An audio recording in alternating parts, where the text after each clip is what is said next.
I want to talk about something from Davos I think most people missed. There was a conversation between Satya Nadella and Larry Fink, and the prevailing narrative has been straightforward. AI drives productivity, it democratizes access, everyone benefits. But I reviewed it multiple times now, and what I realized is that it's not one conversation, it's two conversations happening simultaneously. And most people only register one. The first conversation, AI is democratizing access, helping farmers in India understand subsidies, giving doctors more time with patients, real productivity gains, real diffusion. The second conversation, power is shifting. Surplus is concentrating, procedural agency is being conflated with actual authority, and consumers are already subsidizing the infrastructure through raising electricity costs. So, today I want to walk through both perspectives, not to advocate for a position, but to analyze what's actually being said and what the implications are. Because once you see both conversations, the strategic picture becomes much more clear. Let's examine this. Let me start with the framing question. When Satya positions AI as the next platform, mainframes, PCs, web mobile, cloud AI, there's a strategic logic to that narrative. It provides context. It suggests we've navigated technological disruption before. Yes, there's uncertainty. They change, but historically we adapt. New industries emerge, new values get created, and frankly, that framing is useful. It anchors the conversation. It says, don't panic. We have precedent. But I want to examine what makes this transition different. Because when I look at those earlier technologies, what they fundamentally did was digitize operational processes. We've automated document creation, we've streamlined communication, we've digitized financial transactions. They change speed, they change scale, they change efficiency. AI operates differently. AI is beginning to digitize interpretation itself, judgment, pattern recognition, risk assessment, prioritization. It's not just recording what happened, it's making determinations about what's relevant, what deserves attention, what constitutes risk, what gets escalated, what gets filtered out. That's not an incremental improvement in workflow, that's a fundamental shift in decision making architecture. And we already have a case study for what happens when interpretation gets automated at scale. Social media platforms. Initially positioned as neutral infrastructure, tools for connection and information sharing. But what we learned over time, the algorithms didn't just display content, they shaped attention patterns. They amplified specific emotional responses. They influence behavior not through any single intentional decision, but through cumulative design choices that scale. What gets promoted algorithmically, what gets suppressed, what propagates faster, what maintains engagement. These systems didn't dictate what people thought, they systematically shaped what people saw. And that fundamentally shaped decision making. So, when we discuss AI digitizing judgment, this isn't theoretical. If AI systems determines what's relevant, what constitutes risk, what requires human attention, what gets flagged or filtered, then the question of who designs those systems have strategic implications. Here's the analytical tension. Framing AI as just another platform serves a purpose. It provides continuity, it suggests manageability, but it also obscures something important. This time, the technology isn't just accelerating existing processes, it's restructuring how decisions get framed in the first place. And once interpretation becomes automated, influence accrues to whoever controls the underlying architecture. So, is this a platform shift or a power shift? I believe the evidence suggests it's both. And that's what makes the strategic navigation complex. Okay, here's the next part. This is where Satya said something that stopped me cold. He said AI burns real electricity, uses real capital, stresses real power grids. And if all that effort doesn't translate into real improvements, health, education, public services, competitiveness, society will lose what he calls social permission to run it. That phrase, social permission, because he's not talking about regulation, he's talking about legitimacy. AI doesn't get to exist at scale just because it's impressive. It has to earn its place. But here's a question almost nobody's asking. Everyone keeps comparing AI to the internet. It's just the next platform. We've been here before. But are the costs similar? Because when internet was scaling from 2005 to 2017, data center electricity consumption stayed basically flat. Despite building armies of new data centers for Facebook, Netflix, cloud services, energy used didn't spike. Why? Efficiency gains kept pace with growth. AI is different. A single ChatGPT query uses about 2.9 watt hours. That's 10 times more than a Google search. And now Google, Microsoft, everyone, they are embedding AI into search by default. So that's 10x multiplier applies to billions of queries every single day. McKinsey estimates we need 7 trillion in AI infrastructure investment by 2030. 7 trillion. Meta spent 17 billion on data centers in one quarter. Microsoft spent 24 billion. The Stargate initiative alone 500 billion, more than the Apollo space program. And here's where it gets uncomfortable. Who's actually paying for this? Utility companies fund infrastructure by raising rates for everyone. They build grid capacity to connect those data centers, then spread those costs across their entire customer base. And we are already seeing this. Electricity bills across eastern US rose by an average of 6%. In some places like Virginia, New Jersey, New York, 14%. A Bloomberg analysis found areas near data centers saw electricity costs increase by as much as 267% compared to 5 years ago. In Virginia, the state legislature estimated that residential taxpayers could pay an additional 37.50 cents per month just in data center energy costs. Harvard researchers looked at the utility agreements with big tech and found these discounts were given to companies like Meta can raise consumer rates. In some cases, if data centers fail to attract the promised AI business, ratepayers are still on the hook. So everyday people who have no choice about their electricity provider, who aren't using AI at that scale, are subsidizing the infrastructure. Now, here's where it gets sharper. Organizations everywhere, small companies, big enterprises, governments are trying to build AI. Billions invested, thousands of projects. And my first thought is, okay, that's good, right? They're trying, they're experimenting. Maybe that justifies the cost. But then data hits. PwC just released their global CEO survey at Davos literally few days ago. 4,454 CEOs across 95 countries. 56% say they're getting nothing out of AI. Only 10 to 12% see benefits on both revenue and costs. Study in August that found 95% of AI pilots are failing to deliver measurable impact. People deliberated that study's methodology. But PwC's chairman said their new data echoes that finding. So here's the uncomfortable reality. We have massive energy consumption, 10x per query, 500 billion projects, rising electricity bills for everyone. But 56% of organizations are getting nothing. Most attempts are failing. Consumers are paying now. Organizations might benefit later or might not. That's not how the internet worked. The internet had upfront capital costs, but efficiency kept energy costs flat. Benefits were visible quickly. Email, web, e-commerce, the value proposition was clear. With AI, we are asking society to front massive ongoing infrastructure costs, not one-time capital, while most organizations haven't figured out how to extract value yet. So the question becomes, when Satya says we need social permission, is the current cost-benefit ratio enough to maintain it?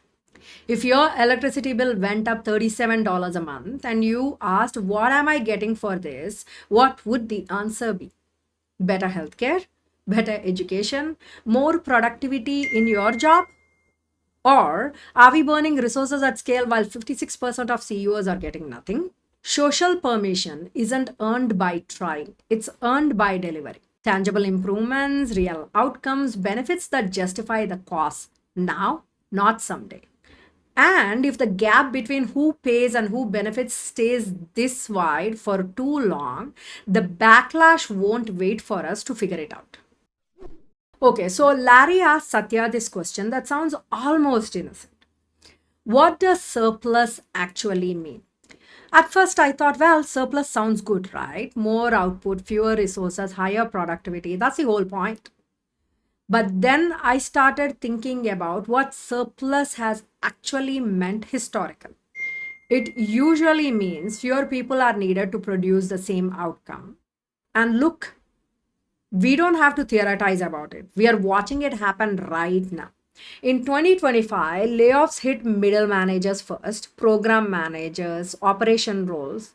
These people whose entire job was to connect systems, to translate between teams, to package information, to escalate decisions. That layer is thinning fast. And here's something I keep noticing. Satya almost never says the word jobs. Listen to the interview again. It's always work, workflows, tasks, abstraction. That feels deliberate to me, like really deliberate.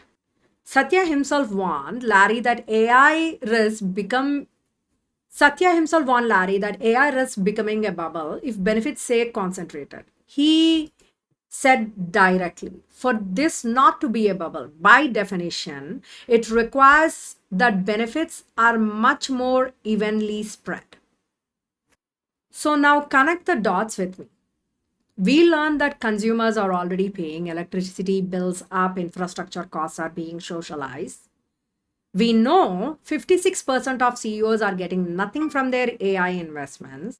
So, when surplus does start showing up, when those productivity gains actually materialize, who captures it? Is it the 10% of companies that figured it out early and are now moving faster than everyone else? Is it the platforms, Microsoft, Google, OpenAI, who provides the tools and takes margin on every transaction? Or is it the workers who adapted faster and can now do the work of three people? Or does it flow back to the consumers who are already subsidizing the infrastructure through their electricity bills? Yeah, I'm not holding my breath on the last one either. And here's the uncomfortable pattern I am seeing. Costs are being socialized, spread across everyone through utility rates, but benefits, when they show up, are being privatized, captured by the companies that figured it out first. That's not a new story. That's a very old story. And historically, that's exactly the pattern that creates bubbles. Not because the technology doesn't work, but because the gap between who pays and who benefits gets too wide. And I don't know about you, but when my electricity bill went up and I asked myself, what am I getting for this? The answer wasn't a share of Microsoft productivity gains. So Satya's warning about concentration isn't abstract, it's already happening. The infrastructure costs are spreading, the benefits are concentrating. And that gap, that's where bubbles form.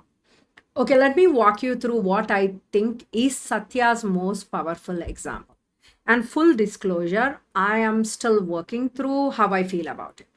He talks about a rural Indian farmer. The farmer hears about a government subsidy. But the rules are complex, language isn't accessible, paperwork is confusing. AI steps in, explains the policy in farmer's language, helps checks eligibility, helps fill out the forms, removes the need for paying broker who usually controls the information. And look, when I first heard the story, I thought that's real value. If you are that farmer, understanding a subsidy you couldn't decode before, being able to submit an application without paying someone, that changes your day. That's not theory. But then I started thinking about the details. India has over 1.1 billion mobile connections, but only about half the population is actually online.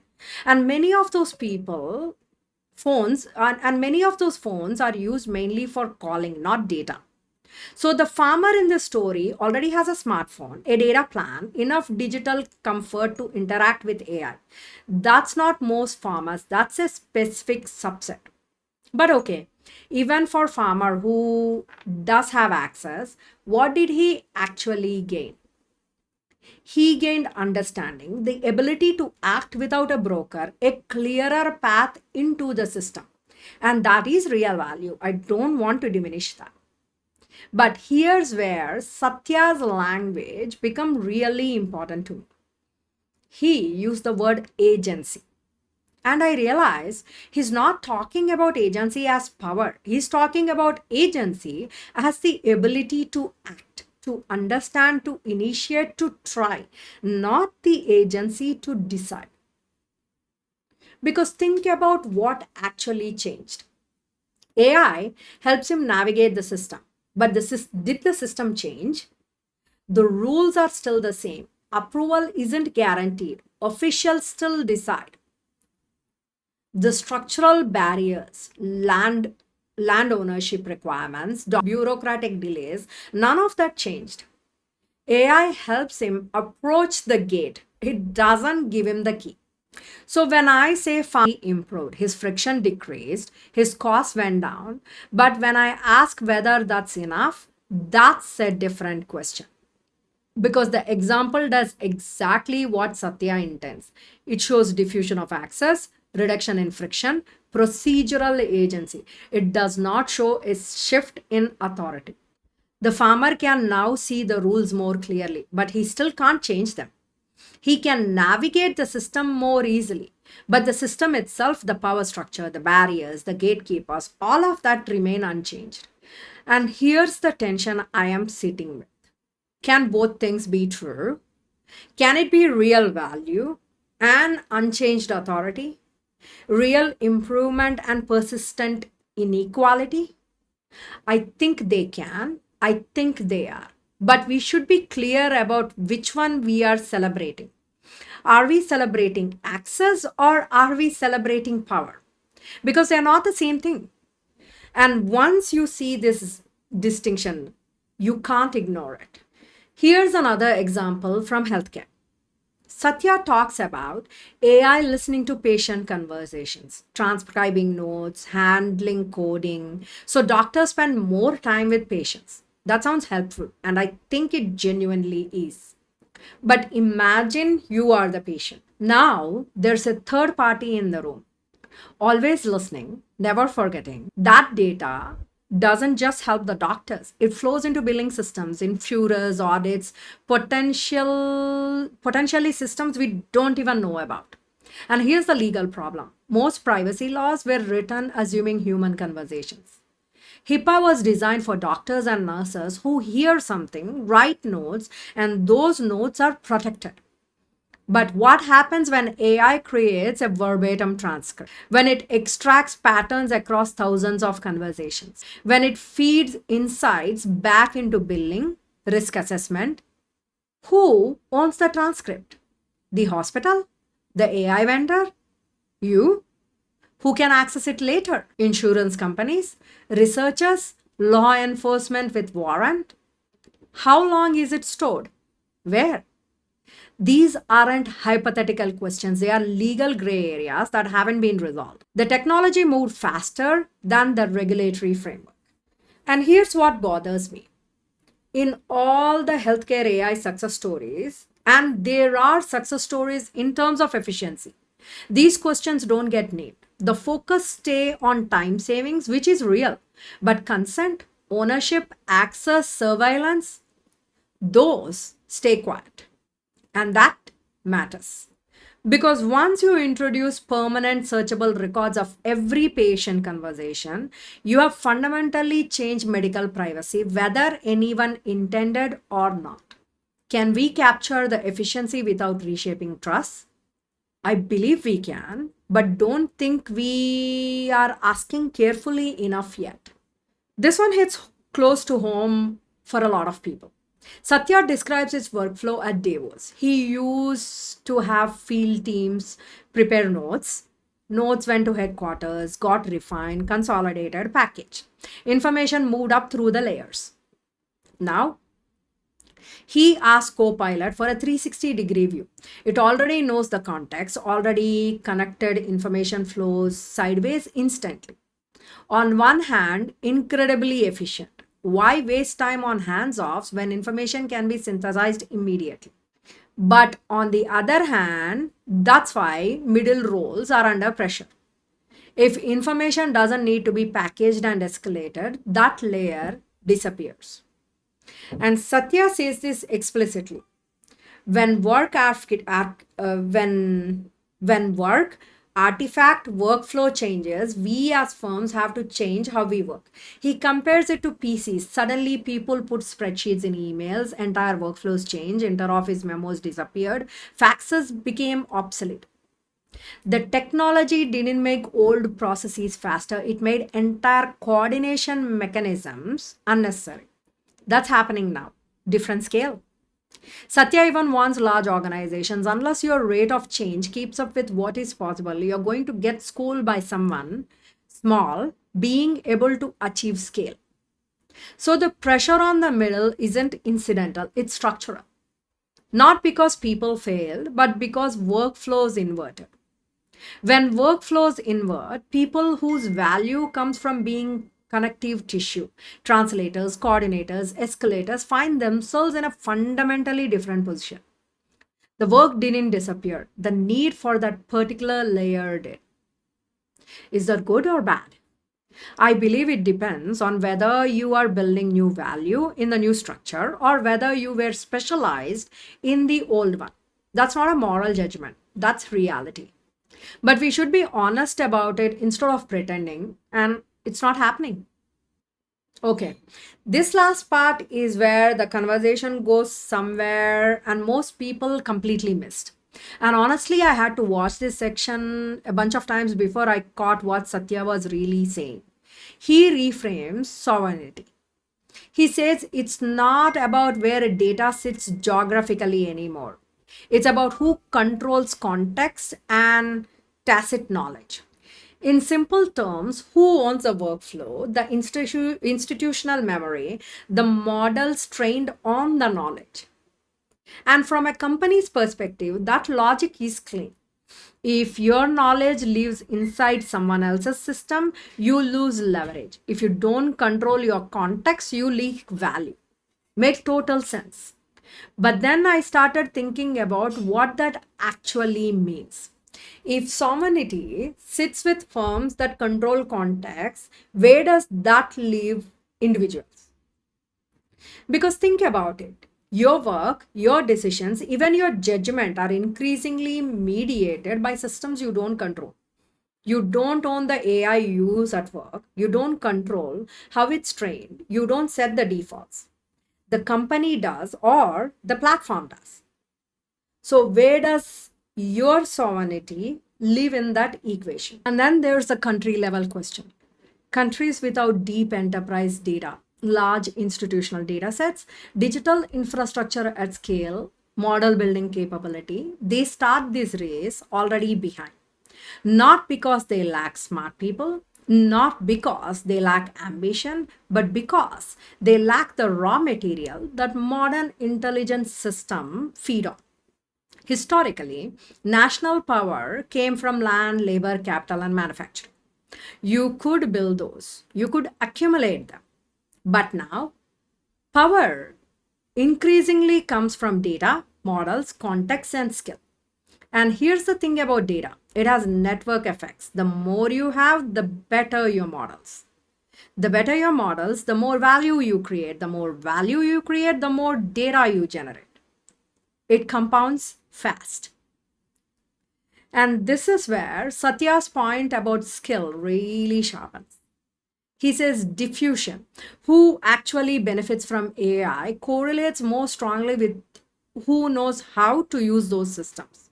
Not access, not availability, skill. At that individual level, that quietly becomes a sorting mechanism. Some people learn fast, adapt quickly, accelerate, others will fail behind. Zoom out at the country level, same exact thing happens. Countries that produce intelligence accelerate. Countries that only consume it become dependent. And look, I am not saying this to be an alarmist. I'm saying it because we've seen this pattern before. Think about manufacturing. Countries that control manufacturing had leverage. Countries that only consumed products became dependent on supply chains they didn't control. When COVID hit, remember what happened? Countries that didn't have domestic manufacturing capabilities for masks, for ventilators, for basic medicinal supplies, they had no sovereignty. Same pattern, different substrate. If intelligence becomes core input for economic value, and it's looking like it is, then the countries that control the production of intelligence will have sovereignty. That countries that only consume it will be dependent. And dependency means you're subject to someone else's decisions, someone else's priorities, someone else's off switch. Here's why this matters right now. We are making decisions today about infrastructure, about education, about what skills we build, about what we invest that determine which side of that divide we end up on. And most people don't even realize that's the game being played. They think AI is about chatbots, the image generators, productivity tools. But Satya's talking about something much deeper. He's talking about power. Economic power, geopolitical power, and once you see it that way, you can't unsee it. The question isn't, will AI be useful? The question is, who will control it? And what does dependency look like for everyone else? That's what sovereignty means now. And we are deciding it right now, whether we are realizing it or not. So, where does this analysis lead? I don't think Satya's perspective is incorrect. I don't think the structural critiques lack merit. I think both perspectives reflect different aspects of the same phenomenon. AI does create measurable value. It does reduce friction in specific use cases. It does provide access to people previously excluded from certain systems. And simultaneously, it's shifting power dynamics. It's concentrating leverage. It's creating dependencies that we haven't fully mapped yet.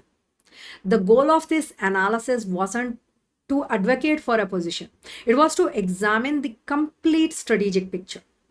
Not just the productivity narrative, not just the optimization thesis, but also the structural shifts in who controls interpretation, who captures surplus, and what sovereignty means in an intelligence driven economy. Because once you understand both dimensions, your strategic posture changes. You stop simply reacting to the headlines. You stop oscillating between uncritical optimism and reflective skepticism. You stop delegating judgment to whoever has the loudest narrative. You start making strategic choices. Choices about capability development. Choices about organizational dependencies. Choices about where to build internal competencies versus where to rely on external platforms. Choices about when to adopt aggressively and when to maintain optionality. In a landscape where AI is transitioning from optional to foundational infrastructure, this analytical clarity isn't just intellectual. It's strategically protective, it's competitive leverage, and it may be one of the most valuable capabilities an organization or individual can develop right now. And I'd be interested in your perspective. What dimensions of this conversation resonate most with your strategic context?